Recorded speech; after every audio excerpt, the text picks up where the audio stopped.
Imam Bagawi menceritakan bahwa dahulu di Bani Israel hiduplah seorang pria soleh dan memiliki anak lelaki yang masih kecil. Orang soleh ini memiliki seekor anak sapi betina. Pada suatu hari anak sapi ini dia bawa ke hutan. Sesampainya di sana dia pun berdoa, "Ya Allah, kutitipkan anak sapi ini untuk anakku yang masih kecil, dan kembalikanlah kepadanya saat dia dewasa nanti." Tidak lama setelah itu orang soleh tersebut meninggal dunia. Anak sapi betina itu pun tinggal di hutan bebas, dan setiap kali melihat seseorang, sapi itu lari tunggang langgang. Sedangkan sang anak sangat berbakti kepada kedua orang tuanya. Dia membagi waktu malamnya menjadi 3 bagian, untuk sholat, tidur, dan menjaga ibunya. Pada pagi hari anak ini pergi mencari kayu bakar di hutan dan menjualnya di pasar. Sepertiga hasil penjualan dia sedekahkan, sepertiga untuk makan, dan sepertiga lagi dia berikan kepada ibunya. Pada suatu hari sang ibu berkata, "Sebenarnya ayahmu mewariskan seekor anak sapi betina, dan dia menitipkannya kepada Allah di hutan sana. Pergilah ke hutan itu, berdoalah, memohon kepada Tuhannya Ibrahim, Ismail, Ishak, dan Yakub agar dia mengembalikan sapi betina itu kepadamu. Ciri-ciri sapi tersebut adalah jika engkau memandangnya, tubuhnya seakan-akan memancarkan cahaya matahari. Anak sapi itu sangat indah, maka dia disebut sebagai sapi betina emas." Sang anak pun pergi ke hutan dan melihat sapi yang disifatkan sedang menggembala di rerumputan. Dia pun berkata, "Kuundang kau untuk menghadap kepadaku dengan nama Tuhannya Ibrahim, Ismail, Ishak, dan Yakub." Sapi betina itu pun segera berjalan menghampirinya dan berhenti tepat di hadapannya. Anak tadi memegang leher sapi itu dan menuntunnya. Tiba-tiba sapi itu berbicara kepadanya, "Duhai anak yang berbakti kepada ibunya, tunggangilah aku, itu akan lebih nyaman bagimu." Sang anak menjawab, "Ibuku tidak memerintahkanku untuk menunggangimu. Dia berkata kepadaku, peganglah lehernya." Lalu sapi itu berkata, "Demi Tuhannya Bani Israel, seandainya tadi engkau menunggangiku, selama-lamanya engkau tidak akan mampu menguasaiku.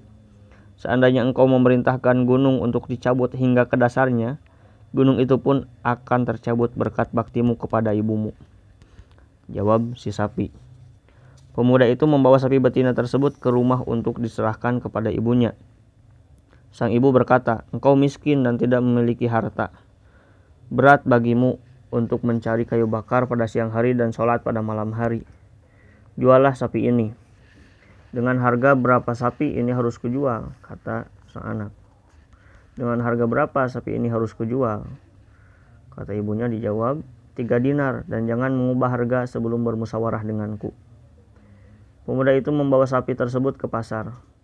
Allah mengutus satu malaikat dalam wujud manusia untuk menguji pemuda tersebut dan menunjukkan kepada makhluknya betapa Allah Maha mengetahui. Malaikat itu menghadang sang pemuda dan bertanya kepadanya, "Berapa harga sapi ini?" 3 dinar, dengan syarat ibuku setuju untuk menjualnya." Lalu malaikat yang menyerupai manusia tadi berkata lagi, "Ini 6 dinar, ambillah, tapi jangan tanya ibumu." Lalu sang anak menjawab, "Seandainya engkau memberiku emas seberat sapi ini, aku tidak akan menerimanya kecuali dengan keridhaan ibuku." Pemuda itu segera menemui ibunya dan menceritakan bahwa ada seseorang yang menawar sapinya seharga 6 dinar. Sang ibu berkata, "Temui orang itu lagi dan juallah sapi ini seharga 6 dinar dengan keridhaanku." Pemuda itu kembali ke pasar dan bertemu dengan malaikat tadi. "Apakah engkau telah meminta keridhaan ibumu?" tanya malaikat. "Ibuku memerintahkanku untuk menjualnya seharga 6 dinar, tidak kurang dan tidak lebih, kecuali dengan keridhaannya." Lalu sang malaikat berkata lagi, "Sekarang juga kubayar 12 dinar, tapi jangan meminta persetujuan ibumu." Pemuda itu kembali menemui ibunya dan menceritakan tawaran malaikat tersebut. "Sesungguhnya yang menawar sapimu itu adalah malaikat yang menjelma sebagai manusia untuk mengujimu. Jika engkau bertemu dengannya lagi, bertanyalah kepadanya, engkau memerintahkan kami untuk menjual sapi ini atau tidak? Jadi ibu memberikan wejangan, memberikan perintah kepada anaknya seperti itu. Lalu sesampai di pasar, pemuda itu bertemu malaikat tersebut dan bertanya kepadanya sebagaimana perintah sang ibu.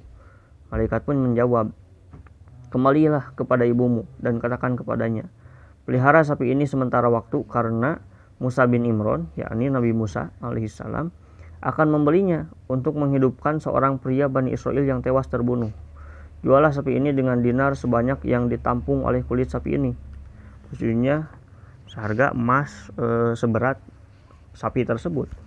Sang ibu melaksanakan perintah malaikat tersebut hingga akhirnya Bani Israel membeli sapi itu dengan harga yang telah ditentukan sebagai balasan dari Allah atas bakti sang anak kepada orang tuanya. Ini adalah sapi yang menjadi penyebab surat adanya nama surat Al-Baqarah, sapi betina. Yang dimaksud sapi betina itu adalah sapi ini, sapi yang ekornya diambil untuk menghidupkan seorang Bani Israel yang meninggal.